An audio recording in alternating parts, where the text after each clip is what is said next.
The Mac Observer's Mac Geek Gab episode 896 for, yet again, Monday, October 18th, 2021.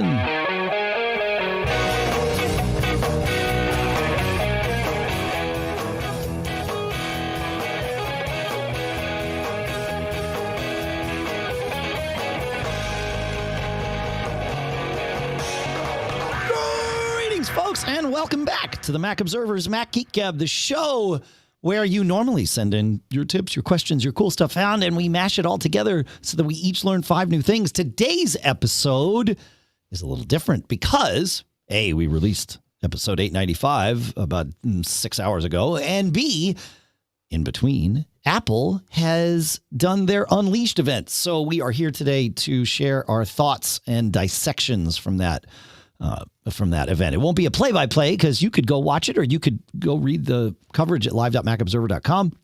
But instead, we're here kind of sharing our reactions and interests and things that we liked and didn't like and, you know, all of that good stuff. Our sponsor for this episode is iMazing. We're at iMazing.com using coupon code iMazingM1X. Yes, I know. The coupon code had to be generated before the show was recorded and before Apple's event was out. You get to save 30% on all their licenses there. So we'll talk more about iMazing in a minute. For now, here in Durham, New Hampshire, I'm Dave Hamilton. And here in Fairfield, Connecticut, John F. Braun. Also here in Durham, New Hampshire is an uninvited guest today. There is a fly in the studio, and I guarantee you it is going to cause major distractions for me. It might turn out to be a full-on Caddyshack moment where you get to witness me destroying the studio live in real time. Or if you listen at 1.5 speed, well, then you get to listen to me destroying the studio faster. Okay, so what did you think overall, John? What did you think of this very short event by Apple standards? Yeah. Some stuff was Okay. And some stuff was like, I expected that. Cool. And there was probably some stuff you didn't expect, John.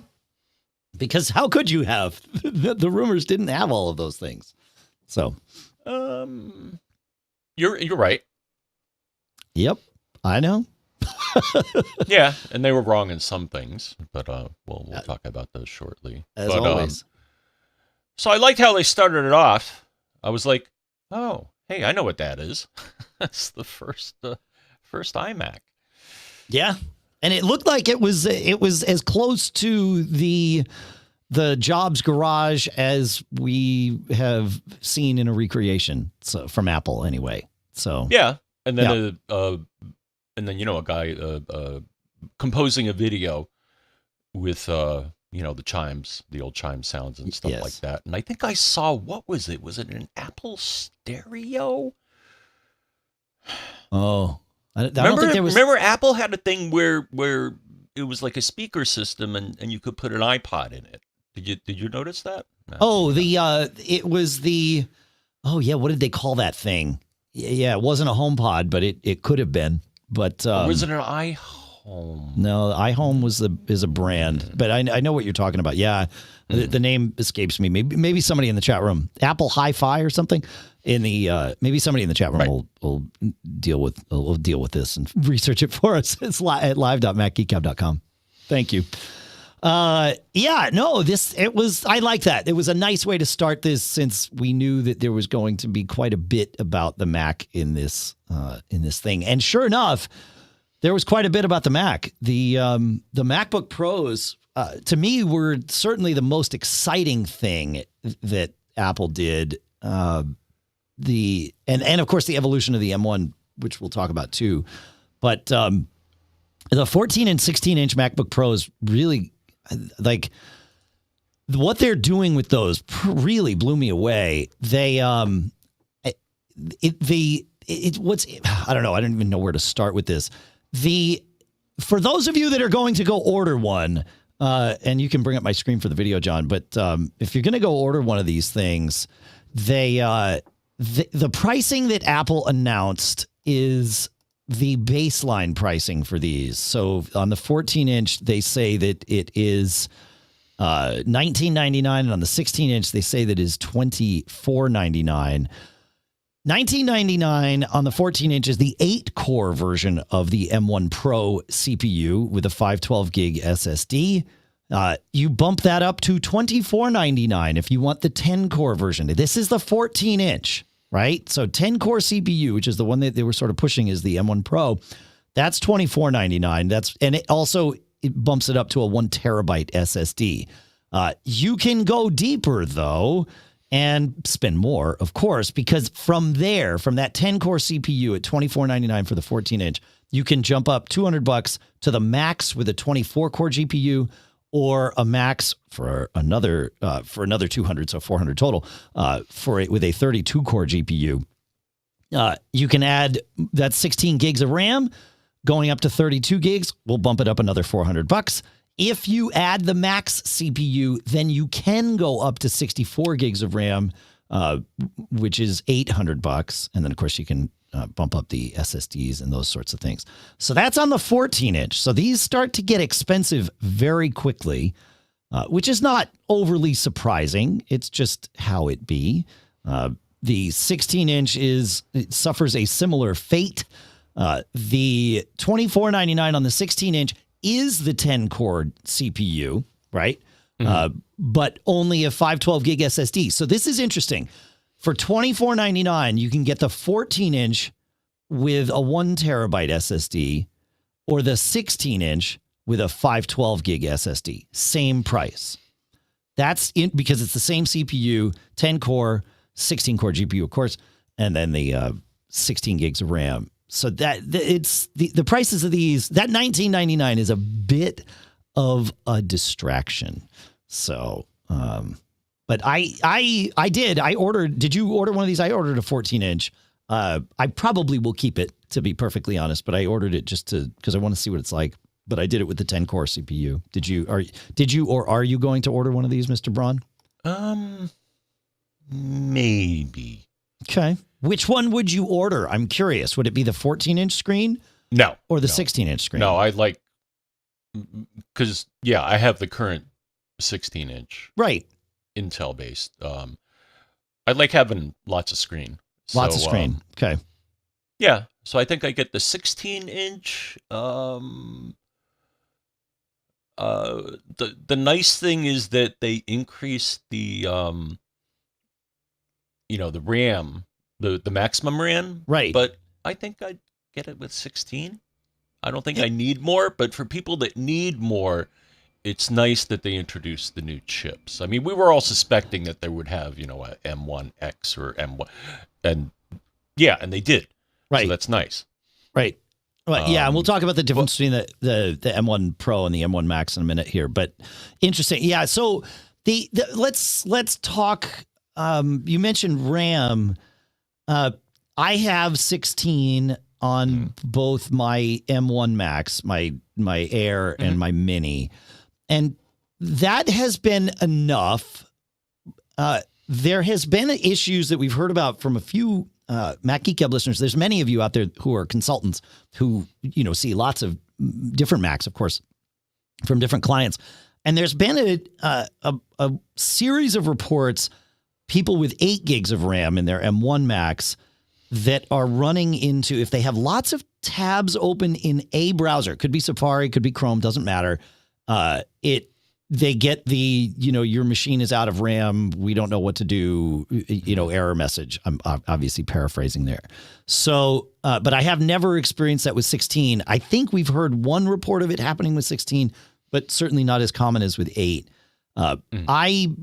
On the 14-inch that I ordered, I bumped it up to the 32 gigs of RAM, just to, if I figure if I'm going to do it, I might as well, have the future proof it a little bit. So yeah.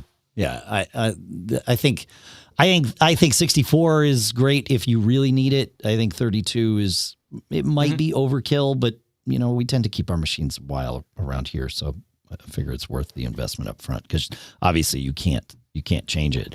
So the screens are interesting. The 14-inch screen, the display does 3024 by 1964. It's got 5.9 million pixels. And the 16-inch display, 7.7 million pixels, 3456 by 2234. So either one of those is a lot of screen real estate. That's absolutely fantastic. In fact. Yeah. Though I noticed something that, in my humble opinion, should not be spread among the product line. Okay. But yeah, some people suspected that they would put a notch, and yes, there is a notch. Now, I mean, the good news is that it's a better camera. So it's now a 1080p FaceTime camera. It's like, what took you guys so long to figure that out? Yeah, right. Yeah. But having a notch in there, just... Well, I don't know. There were two problems with the old... a notch, including the notch on my iPhone, Dave, I just think it's kind of sloppy design. I don't know. Well, if you're going to put that camera there, you either need to leave room in the entire bezel for it or just that part of the bezel, and they've decided to make it just that part of the bezel. I'm curious, though, to see... I mean, look at what they've done with it on iOS, right? That becomes the status bar, if you will, at the top of the screen. They say that they've done the same thing with the menu bar, where the menu bar intelligently sort of wraps around the notch, which to me means a really, like, that to me is really smart design. It's like, okay, well, we need to notch this thing out because we want a camera here. We don't just want to make the bezel bigger because then you lose all that space for a screen. So to me, that seems like a really smart way of doing it. But it also opens the door for Bartender, right? The Mac tool, I think at macbartender.com, right? Mac Bartender, which is a tool I already use on all my Macs anyway. It allows you to have different sets of items that appear in your menu bar so that it's not just full of everything that you've barfed up there over the years. You can control what's there and what's not there, and when things appear and when things don't appear. So I see these new notched Macs causing increase in sales for the Bartender folks, which I think is great. I think it's again, I like the fact that they let me, you're looking at it. One way to look at it, I don't want to say how you're looking at it. I'm not inside your head, but one way to look at it is in the negative, that they're taking space out of your screen. The other way to look at it is they just let me push my screen up into the bezel further, notch with the notch carved out, obviously, for the thing that the bezel needs to be there for. So I kind of like this, but we'll see how it is in practice. Okay. So. What other things? Oh, bye-bye TouchBar. Yes. Well, and the new keyboard, right? Like that keyboard sounds like it could be pretty fantastic. It sounds like they are moving in the right direction with keyboards, which is a good thing, I think. So. And some of the other choices that I think were interesting. So, more ports. Yeah. Kind of like the MacBook Pros of past. Well, and MagSafe comes back as one of those ports, right? MagSafe 3, yes. Yeah, but you get three Thunderbolt 4 ports, an SD card, think about it, for photographers, man. That's a highly used thing. So to not have to have a dongle when somebody's out in the field. I mean, me buying this machine it is way overkill for me, right? I mean, this really is a pro machine. I honestly think that the Air is the right machine for both of us. I think this is also an overkill machine for you, but I get that you want the larger screen, right? Like that part makes sense to me. But having HDMI and SD card in there, I think is good. And then the 3 Thunderbolt ports, that's good. One on each side, or at least one on each side, I should say. And then, MagSafe 3. I didn't think we'd see that come back. I'm glad we did. when I saw something on the side with 5 contacts on it, I'm like, oh, yeah, MagSafe is back. Yeah. Yeah, that I don't know how I feel about that. I am assuming, but I could be incorrect about this, that it does not therefore also charge over USB. right? But I could be wrong. I think they said you can charge it via the Thunderbolt ports. Oh, okay. All right. I missed that. That's great news if that's the case. Okay, it does. Yep. Ben, we have many people confirming what you just said. Yeah, exactly. Great. Okay. Well, then that's kind of nice. Yeah. Because the ubiquity of USB-C is a great thing. And I'm glad that is not gone in this. So, okay. Yeah. Cool. And what else? Better audio system. I'm very impressed with the audio on my older Intel MacBook, but apparently they brought some stuff over. 3 mic audio array, 2 tweeters, 4 kind of woofers, I guess, or for mid range. Yep. Spatial audio. That I'm curious to experience. I mean, I've experienced it. Everything all right over there? You have a mute button, so people don't have to hear that. I've experienced it with AirPods Pro, but I have not experienced it with a speaker array from a computer. Obviously, I have, like with a soundbar and things like that. So I'm eager to see how well that works. My guess is that it will work fairly well. Soundbars do a good job with emulating surround sound, including Atmos, up and down, as long as you're within the right listening range, right? If you're too far away from them, then it all just sounds like sound coming from over there. But yeah, I with this, you're right on top of the laptop, so they can tune to that optimal listening space, which I think is pretty cool. Yeah. Yeah, it's got fans in it, but they say they don't have to turn on, so we'll see about that. And they added, what did they say that the way they tuned those, I'll call them the bass speakers, they are able to have it actually produce sounds that go down half an octave from where it was, which is pretty impressive. That's a lot to add to the low end of these things. Hopefully it doesn't shake it off the table, John. Yeah, I'm trying to think if there's anything. I think we've covered all the things that jumped out to me at this. What did they mention? I didn't get my notes totally here. Yeah. But there's a headphone jack, and they mentioned some high fidelity something or other. Interesting. Let me see if they mention it. Okay. But they seem to be proud of the fact that there was something special about the audio jack.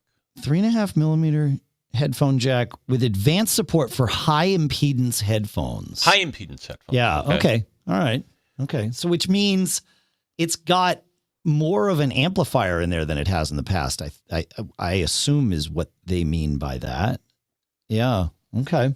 Interesting. I think that's, yeah. We'll have to see. I'm trying to think if I have any. I don't think I have any high. Well, some of my in-ear monitors require a pretty juicy headphone amp. So maybe that's what they're talking about there. That I don't know. That's interesting. Yeah. I'm stoked about this. I'm glad to see it moving forward. Yeah. Go ahead. Well, I think you mentioned this, but 8 terabyte SSD. Wow. Yeah, I didn't go that far. If you want to pay for it. Yeah, that's right. If you want to pay for it, they'll sell it to you. Yeah. What is the upcharge on that? $2,200. Okay, that's great. That's great. Yeah, by jumping up from 16 gigs of RAM to 32 gigs of RAM, I pushed myself back a week, so I'm not getting mine next week. I'm getting it in November. But yeah, $2,400 increase from the 512 gigs up to the 8 terabyte. If you're going, obviously, from the 1 terabyte, you take $200 off of that. So yeah, $2,400 to go up to the 512 gig SSD. That's nice. All right. 2 things. I want to talk about the M1 Pro versus the M1X, which there isn't a ton to talk about there, but it is worth the distinctions. But before we do that, the macOS Monterey is out 1025 is what Apple's page on that says now. I had it up here. It doesn't matter. But it is out 1025, which is, I believe, a week from today. So a week from Monday. So it'll be Monday, 1025 is when Monterey is released. And there is no iMac, obviously. But for those of you that didn't watch the event, I was sad to not yet see the large screen iMac. The Studio, of all of my computers, the Studio is the one that I would love to have on an M1, and I don't yet. So that would, nice big screen iMac up here would be good, but I don't get that option yet, John. Hopefully soon, right? I don't know. It's craziness. But let's talk about the M1 Pro versus the M1X, John, because there's not as much difference as I would have initially thought, right? Sorry, I'm saying the M1X because I have it written that way in my notes. There is no M1X. It's the M1 Max. So there's the M1 Pro versus the M1 Max. And the near as I can tell, John, and help me with this if you have more details, but the M1 Pro and M1 Max both sort of max out at that 10-core CPU, but where the M1 Max goes above and beyond is the GPU, right? Where you get the 16-core neural engine in all of them, and then the M1 Max can go to either a 24-core GPU or a 32-core GPU, and the M1 Max also lifts the ceiling from 32 gigs of RAM to 64 gigs of RAM as a max. Yes. Right? Okay. And what else is there between the two CPUs? I know Apple was saying that memory bandwidth on the Max is 400 gigabits per second, whereas on the Pro, it's 200. Right. Okay. So CPU-wise, it's no faster. And their charts showed that too. Those charts were interesting that they were showing. It was, the CPU performance really didn't change because it's the same CPU between the M1 Pro and the M1 Max. But it was the GPU performance where things really kind of kicked up a notch, if you will. And these seem to be about 50% faster on the CPU than the M1 chip, right? Because I'm looking at the chart that they showed in their the presentation, and they called the M1. They listed that at 100 on their relative performance chart, and the M1 Pro and the M1 Max clock in at 150 on the relative performance chart. So to me, that's 50% faster. So it was nice to see them saying that it was faster than the old one, which is, old being a year old. So any more on the M1 Pro versus the M1 Max? I don't think so. Yeah, I haven't seen a whole lot published about it yet, but I'm sure we'll get more, of course. So yeah, it's I'm stoked to see it. Even the M1. Let us not forget that the M1 chip is super fast, and I have yet to hit a performance ceiling on it. There are some things that I do routinely that I see it max out all my cores. Strangely, launching Pixelmator Pro maxes out my cores. Now it only happens for, a second or a second and a half or something, but I happen to notice while I'm waiting for Pixelmator Pro to fully launch that my cores are just maxed out, which is a good thing to me. It's like, okay, yeah, let's use them. So, but yeah. Yeah. Anything? What else? External display support. So the M1 Max supports 4 external displays. Right. Yeah. Supports 2. I'm just looking at their comparison chart here. Is that, you want to bring up that comparison chart for us, John? You have it on the thing? Excuse me. Yeah, man. Yeah. Okay. So I had caught that the M1 Max supported 4. I missed that so you said the M1 Pro supports 2 external displays. Is that right? Mm-hmm. Okay. That's great. So that's one more than the M1 supports, right? Because the M1, when we say external displays, we're talking about it from a laptop standpoint. On the Mac Mini, of course, it supports 2 external displays because that there is no internal display. But the M1 chip itself supports a maximum of 2 displays. Sounds like the M1 Pro supports a maximum of 3, and the M1 Max supports a maximum of 5. And so that's huge. I think that was a limiting factor. That was the reason I got my M1 Mini. The guy wanted to trade it for me because he had 3 external displays that he wanted to use, and he didn't like having to do it with DisplayLink. So he was like, I don't want to keep it. Mm-hmm. That's fine. I'm good. I only use 2 displays, so use 2 displays. So yeah. And the battery life is better, and I guess this MagSafe 3 will do what they call faster charging. Yeah, right. 30 minutes up to 50%. Mm-hmm. That's really good. That's great. Yeah. Yeah. I wonder if we get any of that. Do we get any of that fast charge on USB-C? That would be, I don't know. All right.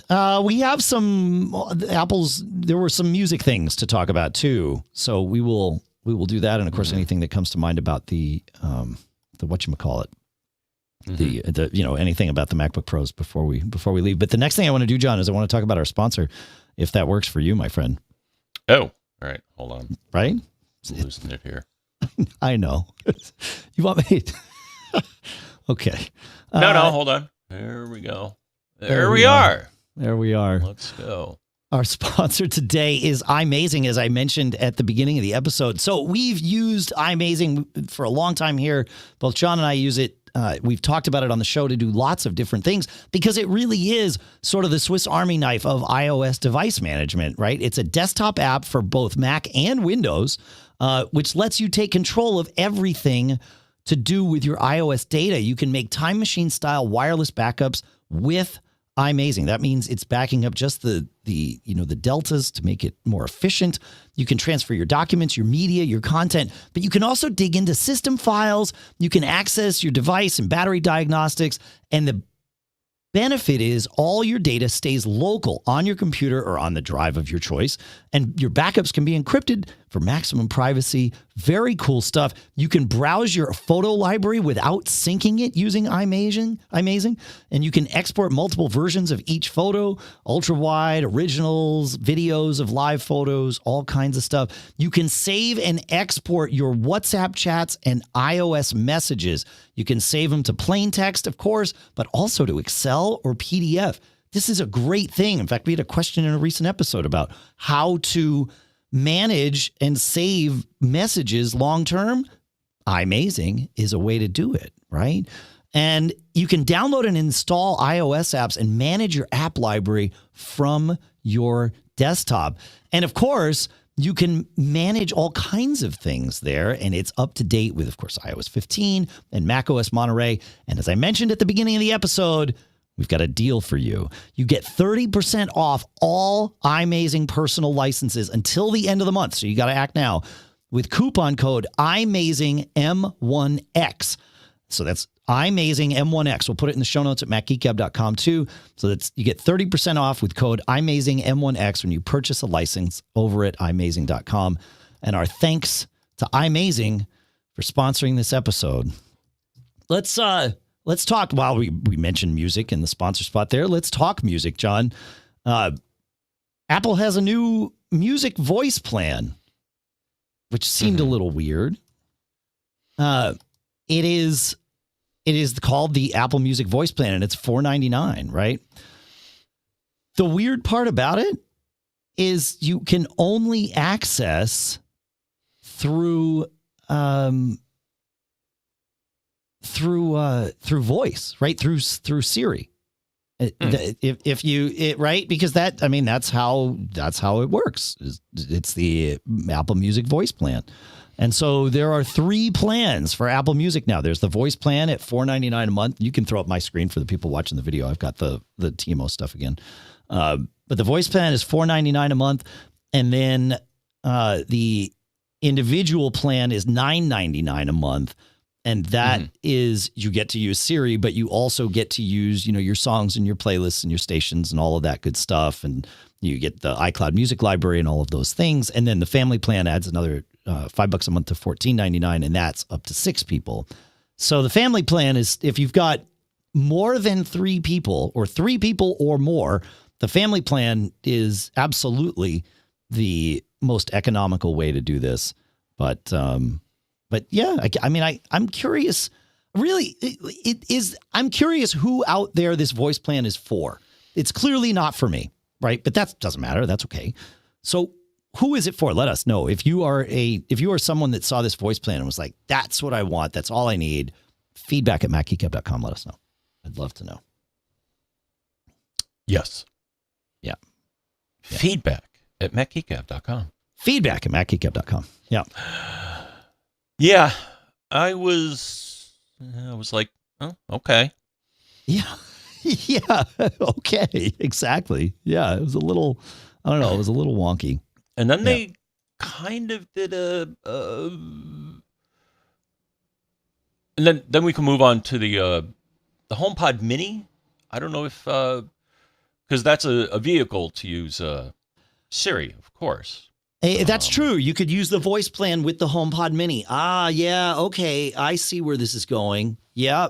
All right. They were trying to, they announced one after the other. So I think they were trying to, bond the two there. I see. Okay.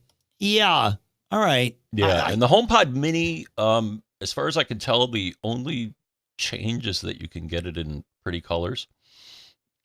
Correct. Well, the only hardware change is that you can get it in pretty colors, right? But on the software side, they changed some things, and I think you're right. Like they made some enhancements to Siri to make the voice support more interesting, including. I took this as them competing better now with Amazon Music. Amazon Music, in my opinion, hands down, has the best curated playlists. Like they have more of them than Apple does, and they cover different genres. They do a much better job, in my opinion, with playlists than Apple has. So this whole thing where they were saying, play dinner party or play, whatever, like having more playlists for things like that is a good thing for Apple, for sure. But it does also enhance the value of this Siri plan in the, the Siri only voice plan for Apple Music. But then hardware-wise, or software-wise, the HomePod gets some more voice-based features like the, play everywhere and tell everybody, right? Where they did that announcement where they said, it was like, Siri, tell everybody it's time for dinner. And boom, it did an announcement. Well, you could say, hey, lady, announce it's time for dinner. And it will do that throughout the house. So, this seemed to be Apple catching up with Amazon. And that's fine. I mean, they should, like, with a $99 speaker, they absolutely should try to catch up with Amazon. But yeah, the new colors, what is it? Blue, yellow, and pumpkin or something? I forget what they're calling it. I don't have the names of the colors. Sorry. Yellow, orange, and blue. All right. So they're just calling it orange, but yeah, they led with the pumpkin. Oh, funny. Where have I seen those colors before? Where have you seen those colors before, John? Well, I actually just put one up in my house here, but you remember the old Apple logo? 7-color, I think, right? So yeah, but I don't think orange is one of them. Yeah, right? Actually, you're right. Orange. That must be for Halloween. Orange, white, and black were not in the original Apple logo. But blue and yellow were. Yeah, I mean, it was the colors of the rainbow. And white? No, not really. Okay, never mind. Yeah. Yeah, right. I mean, the colors of that were just the rainbow. So,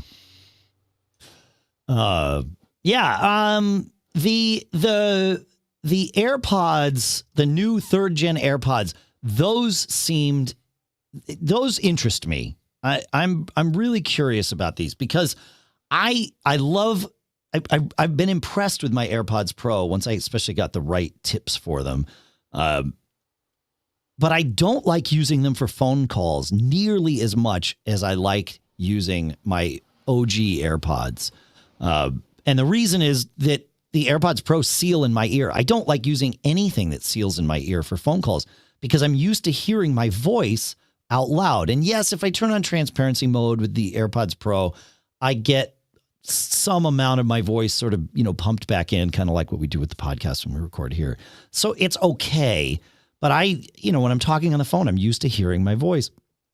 And the OG AirPods sit in my ear nicely. They work really well. They're the ones that I leave at my desk. But the batteries on those are, dying quite a bit. So I was curious to see these third-gen AirPods, and I did order a set of them. I like, so they don't, there's a chart that Apple has that I'm going to pull up to make sure I'm doing all this right. But the third-gen AirPods add spatial audio, which I think is great. They do not have noise cancellation or transparency mode, nor could they, because they don't seal in your ear. So it would be super difficult to, try and mitigate for external sounds when you're not sealing them out with hardware, essentially, right? So bear that in mind. I would think that's probably the biggest difference for most people between AirPods third gen and AirPods Pro is that, you don't get noise cancellation because they don't seal it out. You do get that, but the battery life on them, they say, is 6 hours. We'll see where that goes and all of that over is the course. This new force sensor control? It is new.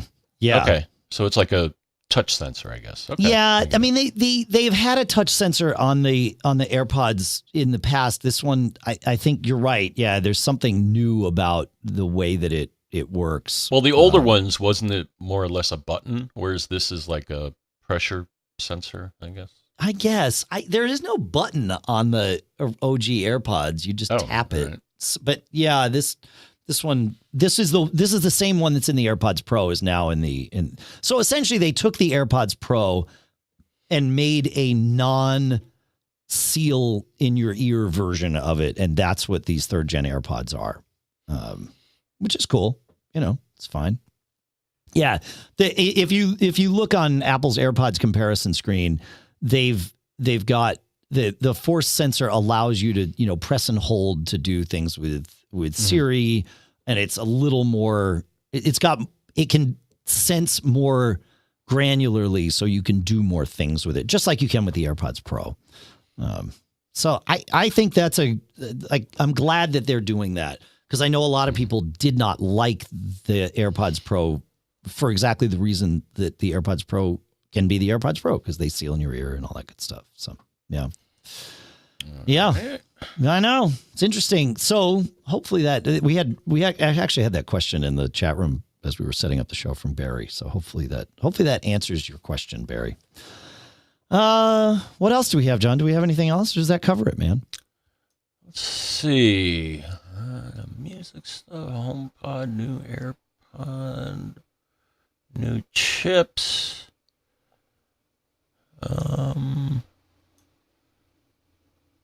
Yeah, I think. Yeah, well, new MacBook Pro. The only thing is, you, I'm surprised that they didn't introduce a better iMac. That was. I know they're going to do it eventually. Yeah. So my question is, is it going to be like an iMac Pro, maybe?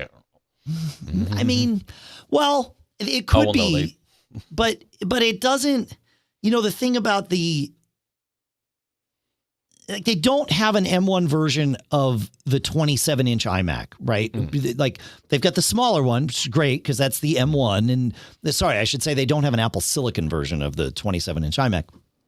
And I'm not sure that should be an iMac Pro, right? Like because based on where the previous iMac Pro is, this wouldn't be it, right? So I don't know what they'll call it, but it's definitely got to be coming.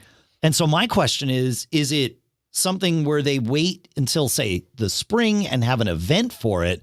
Or in 3 weeks, does it just appear on some Tuesday morning via press release? And it's like, here it is. It's got the, M1 Pro and the M1 Max, and you can mix and match between them depending on how much money you want to spend. And it's got a glorious new, 30-inch screen. Have at it. Like, do they do that? They've done that in the past. So does there need to be an event about it is the question. And I'm hoping no, because I'd like to see it before the end of the year. I don't know. That's my thoughts. Do we have anything else, or are we done? I think we're done. I think we're done. I think it's time to bring the band in. Fun. So, lots of stuff. How's their stock? Oh, yeah, that's right. This happened during the... it's up about 1%. Yeah. Oh, well. Yeah. That's good. That's better than it going down. So, hey, up is up. If it went up 1% a day, that'd be amazing. And there have been times when it has. So that's good. All right. Thanks for listening, folks. Thanks for hanging out. Make sure to check out iMazing. It's iMazing.com. And yes, like I said at the beginning of the episode, the coupon code for 30% is iMazing M1X. We know that was the commonly used but not Apple used name for these new chips. So, but that is their code, iMazing M1X. And that will get you your 30% off. So make sure to go use that. Good stuff. I don't know. Yeah, you got anything else, John, or is it time? I think it's time. It's time. Thanks for hanging out with us, folks. Yet again, nice short and sweet episode after a short and sweet Apple event. I like it. The day moves forward. Thanks for hanging out. It's kind of nice to do a 40-minute Mac Geek Gab. I wonder, is this the right length for Mac Geek Gab? Only you can tell us. Feedback at macgeekgab.com. John, what do you have to say? Don't get caught. Made up.